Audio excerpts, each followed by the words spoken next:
مسجد میں چندہ مانگنے کا کیا طریقہ درست ہے؟ دیکھیں، مسجد میں اگر چندہ مانگنا ہو تو عمومی مجمع کو خطاب کیا جائے کہ بھائی مسجد میں اتنے پیسوں کی ضرورت ہے، تو لوگ تعاون کریں، صدقہ جاریہ ہے، ثواب ملے گا، اللہ کا گھر کو جو آباد کرتا ہے اللہ اس کے گھروں کو آباد کرتا ہے، تو ایسا عمومی اعلان کیا جائے اور حساب کو کلیئر رکھا جائے۔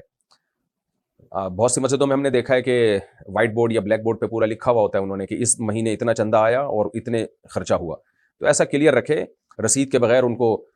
چندہ نہ لیا جائے، اور انڈیویجولی کسی کو اجازت نہ ہو اپنے طور پہ جا کے لوگوں سے چندہ لے رہا ہو، بلکہ جو بھی چندہ آئے گا بھائی ایک پروسیس کے تحت کہ کمیٹی کے پاس آئے گا چندہ، تو اس طریقے سے چندہ ہو۔ اور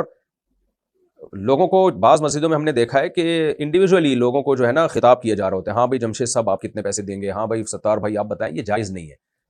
نبی صلی اللہ علیہ وسلم نے فرمایا لا یحل مال امرئ مسلم الا بطیب نفس منہ، کسی مسلمان کا مال اس کی دل کی خوشی کے بغیر حلال نہیں ہے۔ اب آپ جب سب کے سامنے آپ کہیں گے جمشید صاحب آپ کتنے پیسے دیں گے، وہ آدمی ٹھٹر سا جاتا ہے، کہتا ہے یار اب میں نے نہیں دیے تو بھی ذلت ہے، دے دیے تھوڑے دیے تو لوگ کیا کہیں گے کہ یار اتنا بڑا سیٹ ہے اتنے سے پیسے دے رہا ہے۔ میں بہت سے لوگوں کو جانتا ہوں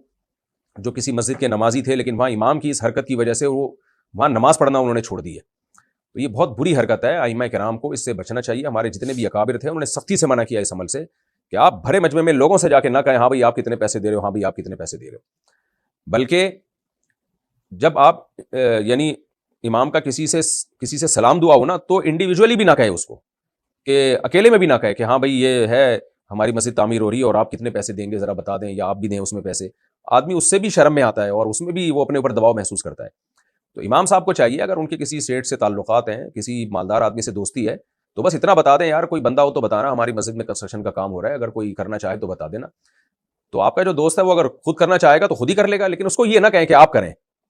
یہ بہت زیادہ اگلے پر دباؤ ہوتا ہے، لوگ اسی وجہ سے پھر اماموں سے اور مولاناؤں سے دور بھاگتے ہیں کہ یار ان کے پاس جب بیٹھو تو یہ کوئی نہ کوئی پیکج دے دیتے ہیں۔ تو میں نے تو اپنے شیخ حضرت مفتی رشید احمد صاحب رحمہ اللہ تعالیٰ سے یہی سیکھا ہے۔ تو ہماری مسجد میں کنسٹرکشن کا کام ہو یا کوئی بھی کام ہو تو کوئی بھی سیٹ ہوتا ہے نا، کوئی بھی مالدار آدمی ہو جس سے میری سلام دعا ہو، تو میں یہ کبھی نہیں کہتا کہ آپ اتنے پیسے دے دیں، میں کہتا ہوں بھائی ضرورت ہے، اگر کوئی جاننے والا ہو تو بتائیے گا، مسجد میں یا فلاں مدرسے میں پیسوں کی ضرورت ہے، جامع رشید ہے یا اور کوئی مدرسہ ہے تو اس میں پیسوں کی ضرورت ہے، تو وہ دینا ہوگا تو خود ہی دے دے گا، نہیں تو بتا دے گا اچھا ٹھیک ہے میں بات کر لوں گا کسی سے۔ اس کو نہ کہا جائے کہ آپ دے دیں،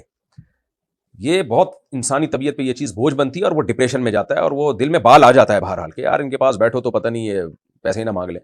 تو اس لیے ائمہ کرام کو ہمارے اکابر اس میں بہت سخت ہے، حضرت مولانا شرف علی تھانوی رحمہ اللہ، مفتی رشید احمد صاحب، مولانا شیخ الحدیث مولانا زکریا رحمہ اللہ، سارے حضرات اس پہ بہت سخت ہے کہ کسی کے منہ پہ اس کو کہہ کے چندہ کبھی نہ مانگا جائے کہ آپ اتنے پیسے دے دیں۔